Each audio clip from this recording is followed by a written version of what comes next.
नमस्कार साथियों, आज हम पढ़ेंगे मोनोपोली मार्केट। इससे पहले हम परफेक्ट कंपटीशन मार्केट पढ़ चुके हैं। परफेक्ट कंपटीशन मार्केट एक ऐसा बाज़ार है जहां पर क्रेताओं और विक्रेताओं की संख्या बहुत अधिक होती है और वहां पर जो वस्तुओं का क्रय विक्रय या उत्पादन किया जाता है वो समरूप वस्तुएं होती है, मतलब समान होती है। और वहाँ पर जो फर्मों का प्रवेश और जो निकास है वो बिल्कुल स्वतंत्र होता है। तो वो बाज़ार एक परफेक्ट कंपटीशन मार्केट है। आज हम उससे डिफरेंट मार्केट का अध्ययन करेंगे। उसका नाम है मोनोपोली मार्केट। मोनोपोली नाम से ही स्पष्ट है कि मोनो का मतलब मोनो मीन्स सिंगल और पोली मीन्स सेलर। तो ऐसा बाज़ार जहाँ पर सिंगल सेलर हो, एक ही विक्रेता हो, उसे क्या कहते हैं हम? Monopoly market. जैसे एग्जाम्पल की बात करें हम कि मोनोपोली मार्केट कहाँ है, तो जैसे इंडियन रेलवे है। तो भारत में रेलवे केवल भारत का खुद का उपक्रम है, उसके जैसा प्राइवेट रेलवे कोई नहीं है। इसका मतलब यहाँ पर रेलवे की मोनोपोली है।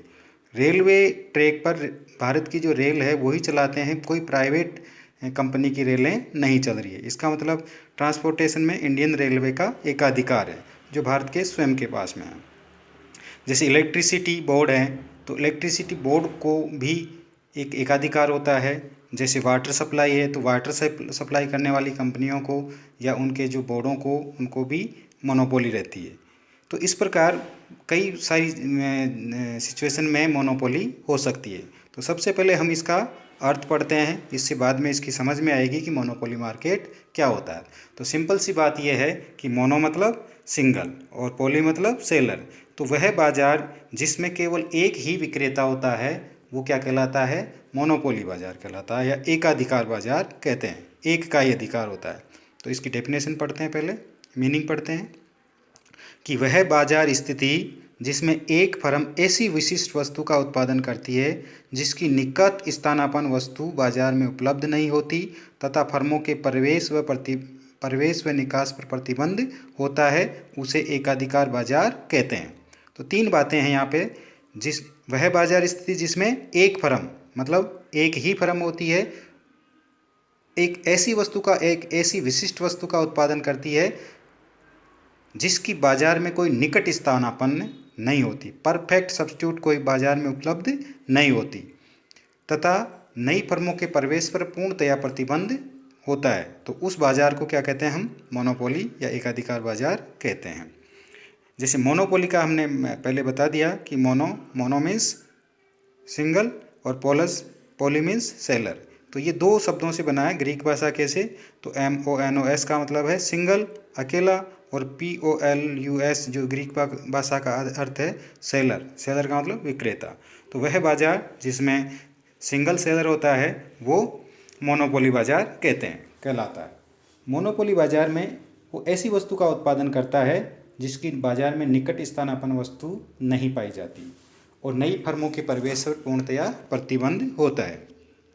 जैसे एग्जाम्पल बात कर लिए थे कि जैसे रेलवे का मोनोपोली है, इलेक्ट्रिसिटी बोर्ड का मोनोपोली होता है कि भारत में या कहीं भी किसी भी स्टेट में कोई जो बिजली का उत्पादन करके जो कंपनी बेच रही है, वैसी उसी को उसको लाइसेंस है, उसी को उसका मिला हुआ है, दूसरी कंपनी वो इलेक्ट्रिसिटी बनाकर बेच नहीं सकती। इसी प्रकार न्यूक्लियर पावर है, तो न्यूक्लियर का जो उत्पादन करने वाली जो कंपनी है वो एक को ही देती है अधिकार, दूसरों को नहीं देती, क्योंकि इसका मिसयूज हो जाता है। इसी प्रकार के जो हथियार बनाने वाले हैं इन पे मोनोपोली होती है कि जिसको लाइसेंस मिलता है उसी को ये परमिट होता है कि वही उत्पादन करके बेच सकती है। पहले जैसे ये कम्युनिकेशन में होता था कि टेलीफोन का एकाधिकार था, आजकल तो खैर बंद हो गया, जैसे मोबाइल आ गया उसके बाद में टेलीफोन नहीं है, लगभग बंद सी हो गया है। पहले क्या होता था कि टेलीफोन का एकाधिकार था और टेलीफोन लाइन से बिछती थी, वायर के द्वारा ये लाइनें बिछाई जाती थी और जो सूचना तंत्र कम्युनिकेशन का माध्यम था वो यही था। तो ये खैर आजकल मोबाइल आते ही इसका एकाधिकार ख़त्म हो गया है। तो अब प्योर तरीके से अगर हम देखें कि प्योर मोनोपोली, तो प्योर मोनोपोली तो कहीं पे भी नहीं पाई जाती, बट नियर मोनोपोली इन जो एग्जाम्पल मैंने बताया इनमें हो सकती है। अब हम बात करते हैं कि मोनोपोली की क्या क्या फीचर्स होते हैं, विशेषताएं, एकाधिकार बाजार की विशेषताएं। तो फर्स्ट है single seller and very large number of buyers, मतलब मोनोपोली बाजार या एकाधिकार बाजार में एक ही विक्रेता होता है और क्रेताओं की संख्या बहुत अधिक होती है। एकाधिकार बाजार में वस्तु का अकेला क्रेता या एकाधिकार बाजार में वस्तु का अकेला उत्पादक व विक्रेता होता है तथा फर्म ही उद्योग होती है। यहाँ पर एक ही फर्म को वो काम मिलता है, उसके जैसी फर्म या उसको उस वस्तु का उत्पादन करने वाली दूसरी बाजार में फर्म नहीं होती। तो जो फर्म होती है उस वस्तु की, वो ही उस वस्तु का उद्योग होती है। तो यहाँ पे दोनों सेम है, firm and industry both are same. अतः एकाधिकारी फर्म का वस्तु की पूर्ति पर और वस्तु की कीमत पर स्वयं का पूर्ण तरीके से नियंत्रण होता है, क्योंकि वही फर्म है, वही उद्योग है, जितनी पूर्ति करनी है वही करती है और कितनी कीमत का निर्धारण करना वह स्वयं करती है। कहीं दूसरी जगह या उद्योग में जैसे पूर्ण प्रतियोगिता बाजार में ये होता था कि कीमत का निर्धारण बाजार में या उद्योग में होता था और उद्योग में निर्धारित कीमत पर एक पूर्ण प्रतियोगी फर्म उसको स्वीकार करके जितनी चाहे अपनी वस्तुओं को बेच सकती थी। लेकिन यहाँ पर ऐसा नहीं है, यहाँ पर फर्म का पूर्ति पर पूर्ण नियंत्रण है। फर्म का पूर्ति पर पूर्ण नियंत्रण होने के कारण ही कीमत पर भी पूर्ण तरीके से नियंत्रण होता है। लेकिन यहाँ पर क्रेताओं की संख्या बहुत अधिक होने के कारण एक क्रेता व्यक्तिगत क्रेता वस्तु की कीमत को प्रभावित नहीं कर सकता। मतलब यहाँ पर क्रेता क्या होता है, कीमत स्वीकारक होता है। क्रेता कीमत स्वीकारक होता है और जो फर्म होती है वो कीमत निर्धारक होती है। मतलब monopoly firm is a price maker, कीमत निर्धारक होती है और कीमत स्वीकारक भी होती है। दोनों मतलब समझ गए ये कि मोनोपोली फर्म कीमत स्वयं निर्धारण करती है, जो निर्धारण करती है उसी के आधार पर उसको बेचती है। मतलब निर्धारण करती है तो उसी के आधार पर स्वीकारक भी कर लेती है उसी को। स्वीकारक का मतलब ये नहीं कि साहब दूसरा निर्धारण कर रहा है, स्वयं निर्धारित करती है, उसी निर्धारित कीमत को वो उस पर बेचती है। तो इसको हम ये कह सकते हैं कि वो प्राइस मेकर एंड टेकर दोनों ही होती है। एकाधिकारी वस्तु का उत्पादन और पूर्ति पर दोनों पर नियंत्रण होता है, लेकिन ये नहीं है कीमत और पूर्ति पर दोनों पर नियंत्रण होता है। लेकिन एक विशेष बात यहाँ पर यह है कि एकाधिकारी जो फर्म है वह या तो उत्पादन का निर्धारण करती है या कीमत का, दोनों का एक साथ निर्धारण नहीं कर सकती है। दोबारा बोलता हूँ कि एकाधिकारी फर्म वस्तु की पूर्ति और वस्तु की कीमत दोनों का निर्धारण कर सकती है, लेकिन वह दोनों का निर्धारण एक साथ नहीं कर सकती। मतलब यदि फर्म उत्पादन का निर्धारण करती है तो कीमत का निर्धारण मांग से होगा, तथा यदि फर्म कीमत का निर्धारण करती है तो उत्पादन का निर्धारण मांग से होगा। क्यों होता है ऐसा? क्योंकि एकाधिकारी फर्म का मांग वक्र जो होता है वो तुलनात्मक रूप से बेलोचदार होता है, मतलब ऋणात्मक ढाल का होता है। तो वो पूर्ण प्रतियोगिता बाजार की तरह ये नहीं है कि एक ही कीमत पर जितनी चाहे वस्तुओं को बेच सकती है। यहाँ पर यह है कि अगर फर्म अधिक वस्तुओं को बेचना चाहती है या क्वांटिटी को बढ़ाना चाहती है तो कीमत को क्या करना पड़ेगा, घटाना पड़ेगा। क्यों? क्योंकि मांग वक्र कैसा है, नेगेटिव स्लोप्ड है। तो ये कह सकते हैं, एक निष्कर्ष ये है इसका कि फर्म दोनों का निर्धारण कर सकती है, मतलब वस्तु का उत्पादन भी निर्धारण कर सकती है और कीमत का भी निर्धारण कर सकती है, लेकिन दोनों का एक साथ नहीं कर सकती। मतलब वो चाहे कि मैं ज़्यादा वस्तुएं भी बेचूं और ज़्यादा कीमतों पर भी बेचूं, ऐसा नहीं कर सकती। उसे अगर ज़्यादा वस्तुएं बेचनी है तो कीमत को घटाना पड़ेगा, और अगर वह ज़्यादा कीमत लेना चाहती है तो उत्पादन की पूर्ति को घटाना पड़ेगा। तो ये कह सकते हैं हम कि एकाधिकारी फर्म या तो उत्पादन का निर्धारण करती है या कीमत का, दोनों का नहीं। क्यों? क्योंकि एकाधिकारी फर्म का मांग वक्र जो है कैसा होता है, ऋणात्मक ढाल का होता है।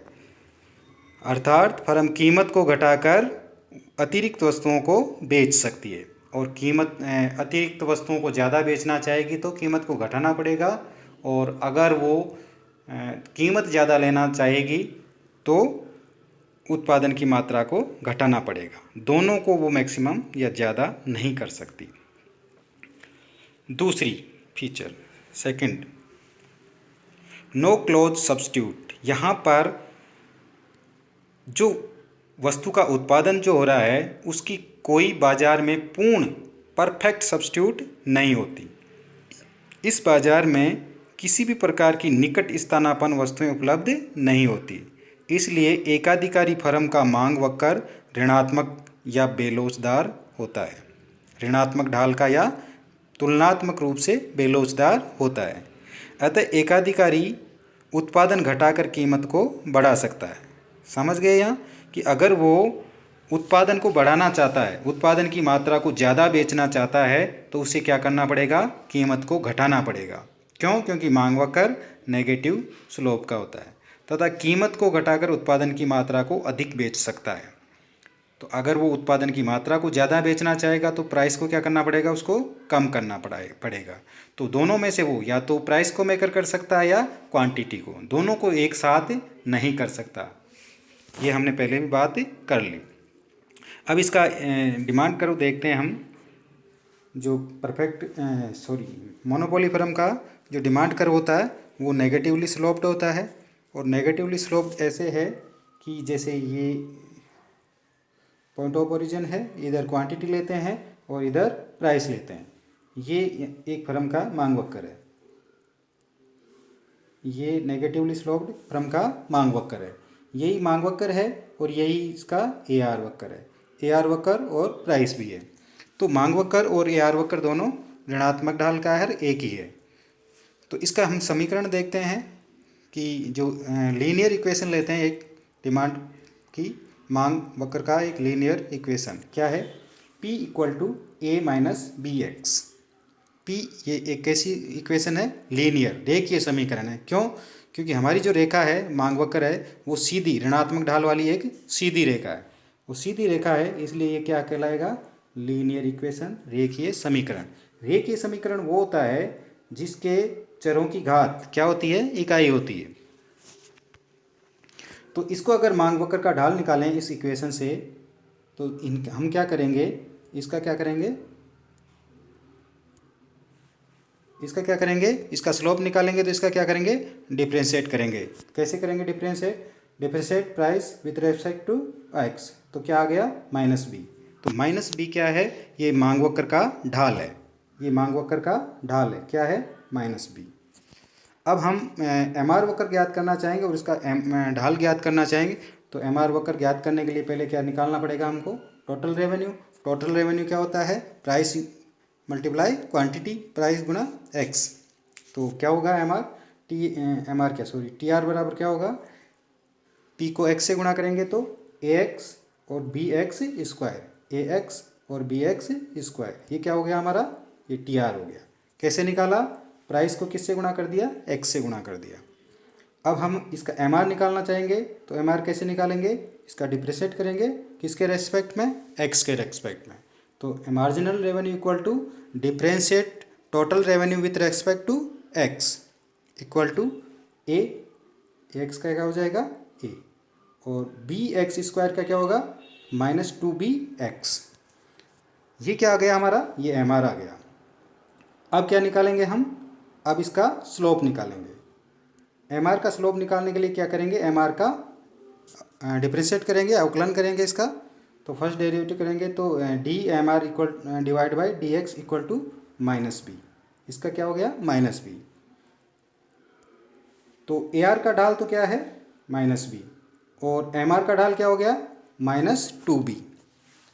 -b और -2b में क्या अंतर है कि -b कम है और -2b ज़्यादा है। इसका मतलब AR का ढाल की तुलना में MR का ढाल ज़्यादा है। कितना ज़्यादा है? दुगना। यहाँ 1b है, यहाँ पे 2b है। तो इसका मतलब जो AR और MR है, इन दोनों के बीच की दूरी समान है। AR और इसके बीचों बीच से ये MR निकलता है। तो AR का ढाल और MR का ढाल में अंतर होता है। MR का ढाल क्या होता है? AR के ढाल के से दुगना होता है। अब यहीं पे हम एक चीज़ और देख लें कि जहाँ पर MR शून्य है, जैसे हमने इलास्टिसिटी ऑफ डिमांड में पढ़ा था कि जहाँ पर MR शून्य होती है वहाँ मांग की लॉज क्या होती है? इकाई होती है। और एक रेखीय मांग वक्र की बात कर रहे हैं, और उससे ऊपर मांग की लोच इकाई से अधिक होती है और उससे नीचे इकाई से कम होती है। यहाँ पे इन्फिनिटी होती है और यहाँ पे ज़ीरो होती है। तो हम इस आगे एक एक्सप्लेन करेंगे इसके बारे में नीचे। तो यहाँ इतना सा थोड़ा सा ध्यान रखना है आपने। तो AR वक्र भी ऋणात्मक होता है और MR वक्र भी ऋणात्मक होता है। परफेक्ट कंपटीशन में क्या किया था हमने, AR MR दोनों एक ही वक्र था और हॉरिजेंटली x के पैरेलल था और वहाँ पर उस दोनों समान था। लेकिन यहाँ ये डिफरेंट है, परफेक्ट कॉम्पिटिटिव फर्म की तुलना में यहाँ पर क्या होता है, ये नेगेटिवली स्लोप्ड होता है मांग वक्र और MR उसके बीच में से निकलता है। अब हम बात करें कि इनमें MR AR और मांग की लोच में क्या रिलेशनशिप होता है। तो ये एक सूत्र है कि MR बराबर क्या होता है, price with in bracket 1 - 1 upon elasticity of demand. क्या क्या है इसमें, किस किस में, मार्जिनल रेवेन्यू में, एवरेज रेवेन्यू में और इलास्टिसिटी डिमांड में ये संबंध होता है। Marginal revenue equal to price, P बराबर क्या होता है, ARB। तो इसको ARB कह सकते हैं। तो MR बराबर P with in bracket 1 - 1 upon E का मतलब इलास्टिसिटी ऑफ डिमांड। तो ये तीनों में एक रिलेशन होता है परफेक्ट कंपटीशन, ये सॉरी मोनोपोली में। अब एक बात करें अपन कि जो मोनोपोली का मांग वक्र होता है वो ऋणात्मक ढाल का होता है, ऋणात्मक ढाल का होता है। और ये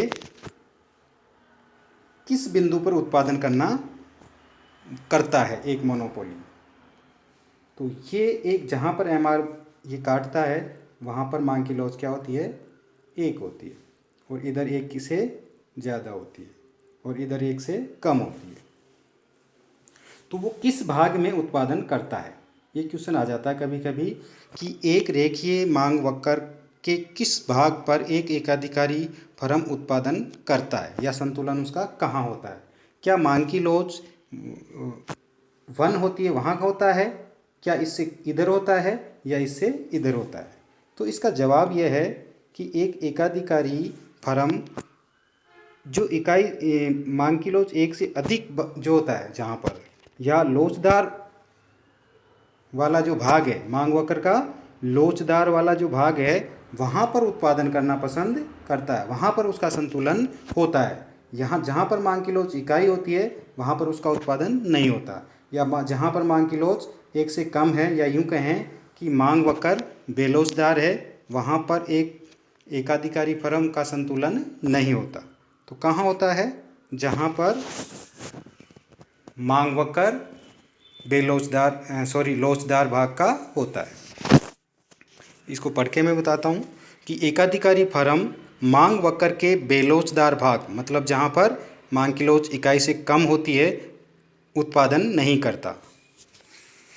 कहाँ पर, जहाँ मांग की लोच इकाई से कम होती है, मतलब इस पार्ट में उत्पादन नहीं करता। क्यों, क्योंकि यहाँ पर मांग की लोच इकाई है वहाँ पर भी उत्पादन नहीं करता। क्यों, क्योंकि यहाँ पर MR क्या होती है, 0 होती है और इससे इधर क्या होती है, MR क्या हो जाती है, ऋणात्मक। ये MR है, MR ऋणात्मक होती है। तो MR ऋणात्मक है, हमारे संतुलन की शर्त हम आगे पढ़ेंगे, MR बराबर MC होनी चाहिए। तो संतुलन के लिए क्या होनी चाहिए, ये MC होनी चाहिए। MC क्या हो गई, नेगेटिव हो गई, जो हो नहीं सकती। इसका मतलब संतुलन हो ही नहीं सकता। तो MR जहाँ पर 0 है, जो नेगेटिव पार्ट है, वहाँ पर फर्म का संतुलन हो ही नहीं सकता। इसलिए ये निष्कर्ष निकालते हैं कि एक एकाधिकारी फर्म मांग वक्र के उस भाग पर उत्पादन करता है जहाँ मांग वक्र का भाग क्या होता है, लोचदार भाग होता है।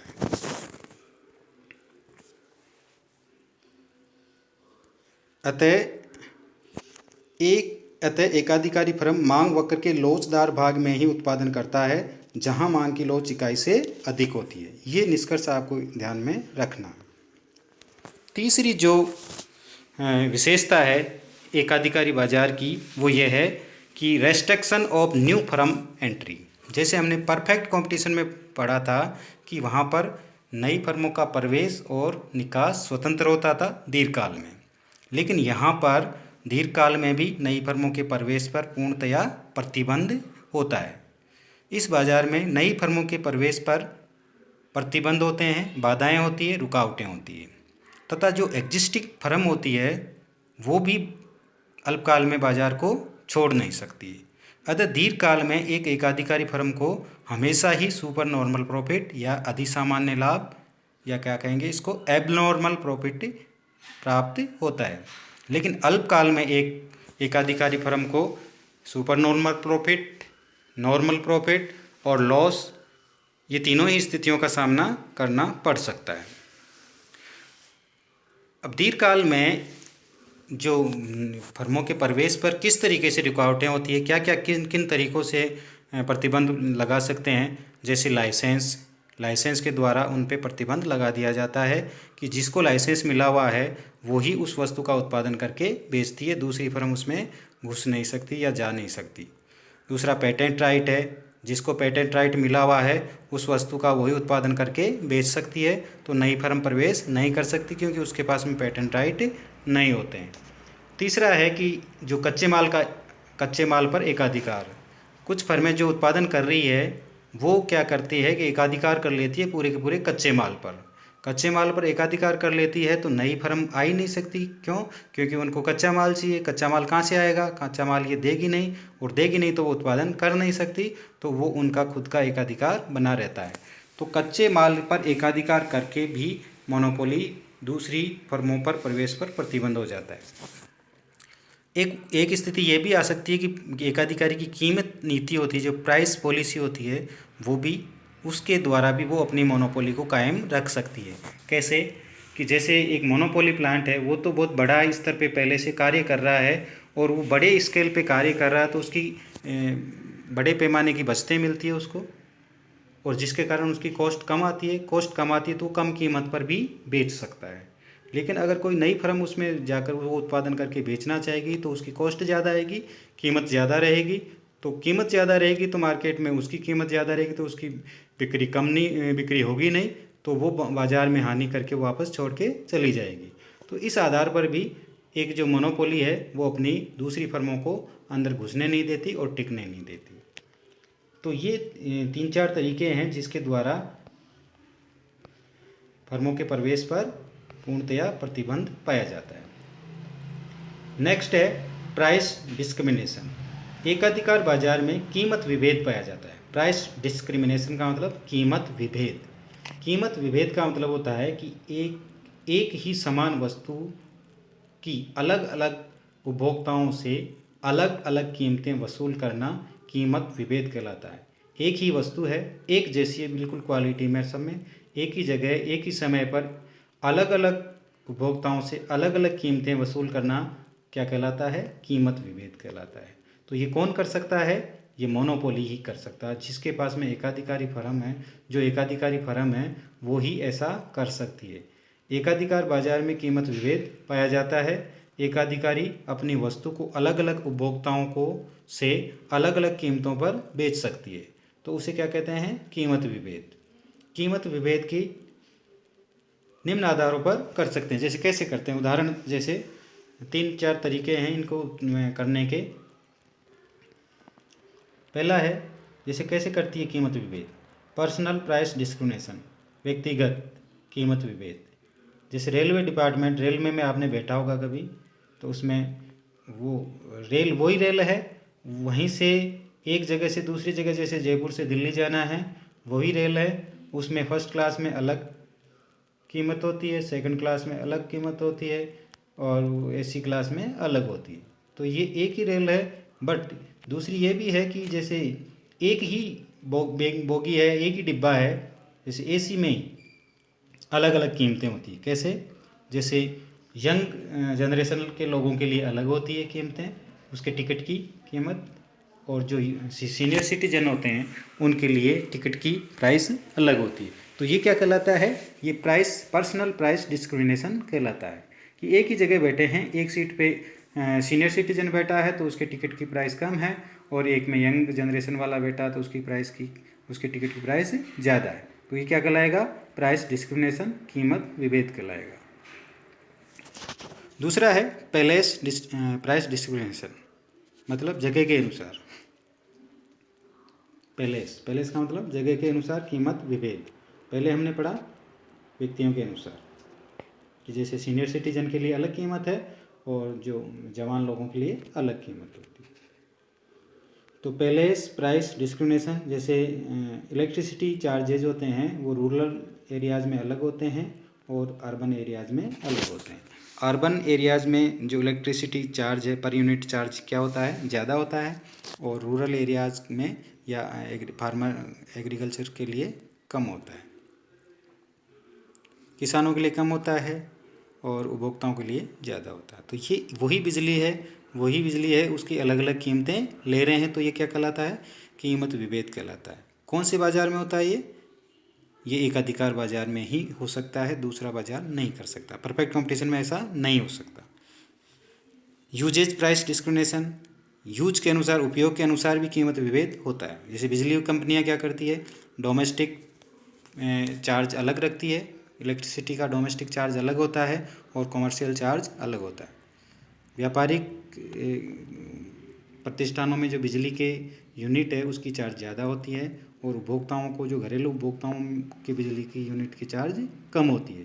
तो वही बिजली है और कीमतें अलग अलग होती है, उसकी यूनिट चार्ज अलग अलग है, तो ये क्या कहलाएगा, प्राइस डिस्क्रिमिनेशन, कीमत विभेद कहलाएगा। इसके बाद में सही जो AC पीगू ने भी कीमत विभेद की अलग अलग 3 श्रेणियाँ बताई है, जिसको हम आगे अध्ययन करेंगे। इसका बड़ा क्वेश्चन बनता है, अलग से इसके वीडियो बनाएंगे। तो AC पीगू ने 3 श्रेणियाँ बताई है कीमत विभेद की। कौन कौन सी कीमत विभेद की? प्रथम श्रेणी का कीमत विभेद, द्वितीय श्रेणी का कीमत विभेद और तृतीय श्रेणी का कीमत विभेद। ये इसका वीडियो हम आगे से अलग से पढ़ेंगे। नेक्स्ट है industry and firm both are same. एकाधिकार जो बाजार होता है, यहाँ हमने पहले ही बात कर ली कि फर्म ही क्या होती है, उद्योग होता है। फर्म, अकेली फर्म इतनी बड़ी होती है कि वो स्वयं उद्योग होता है, या दूसरी फर्में होती नहीं है। तो एकाधिकार बाजार में उद्योग और फर्म दोनों एक ही होते हैं। वस्तु की कुल पूर्ति और कीमत पर फर्म का पूरा नियंत्रण होता है। अतः एकाधिकारी फर्म प्राइस मेकर होती है, अर्थात अपनी वस्तु की कीमत को स्वयं तय करती है और उत्पादन की निर्धारण भी स्वयं ही करती है। तो आज हमने ये पढ़ा कि एकाधिकार बाजार क्या होता है। तो एकाधिकार बाजार हमने ये देखा कि परफेक्ट कंपटीशन से बहुत ही डिफरेंट है। वहाँ पूर्ण प्रतियोगिता थी और यहाँ पूर्ण प्रतियोगिता है ही नहीं, जीरो प्रतियोगिता है। वहाँ पर होमोजीनियस प्रोडक्ट था, सभी वस्तुएं एक जैसी वस्तुएं उत्पादन करती थी, और यहाँ पर एक फर्म जो वस्तु का उत्पादन कर रही है, उस वस्तु के जैसी बाजार में कहीं उपलब्ध ही नहीं है, बिल्कुल डिफरेंट है। वहाँ पर ये हमने पढ़ा था कि फर्मों के प्रवेश और निकास पर पूर्ण स्वतंत्रता थी, कोई भी आ सकती थी, कोई भी जा सकती थी, उद्योग को छोड़ सकती थी। यहाँ पर हमने पढ़ा कि नई फर्मों पर कई तरीके से पेटेंट के द्वारा, लाइसेंस के द्वारा, इनके द्वारा पूर्ण तरीके से प्रतिबंध लगा दिया जाता है। इसके बाद में हमने पढ़ा कि वहाँ उद्योग में कीमत निर्धारण होती था, कीमत का निर्धारण उद्योग में होता था परफेक्ट कंपटीशन में, और प्रत्येक फर्म जितना चाहे उस कीमत पर अपनी वस्तुओं को बेच सकती थी। लेकिन यहाँ डिफरेंट है कि यहाँ पर कीमत का निर्धारण स्वयं फर्म कर सकती है, और जो कीमत का निर्धारण कर लेती है उस कीमत पर वो जितना चाहे उत्पादन बेच नहीं सकती। अगर वो ज़्यादा उत्पादन की मात्रा को बेचना चाहेगी तो कीमत को क्या करना पड़ेगा, घटाना पड़ेगा। क्यों? क्योंकि यहाँ पर एकाधिकारी फर्म का मांग वक्र ऋणात्मक ढाल का होता है, वहाँ पर पैरेलल होता था फर्म का मांग वक्र। वहाँ पर कीमत विभेद नहीं पाया जाता था, यहाँ पर कीमत विभेद पाया जाता है। एकाधिकार उत्पन्न होने के क्या क्या कारण हो सकते हैं?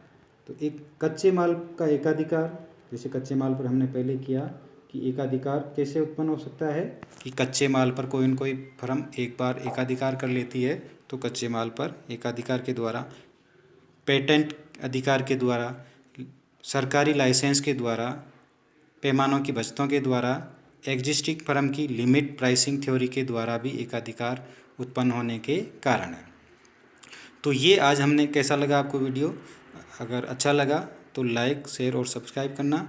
अब नेक्स्ट पढ़ेंगे इसका कि एकाधिकारी फर्म की कीमत और उत्पादन का निर्धारण डायग्राम के माध्यम से। तब तक के लिए हंसते रहिए, मुस्कुराते रहिए और मन लगा के पढ़ते रहिए। Bye bye.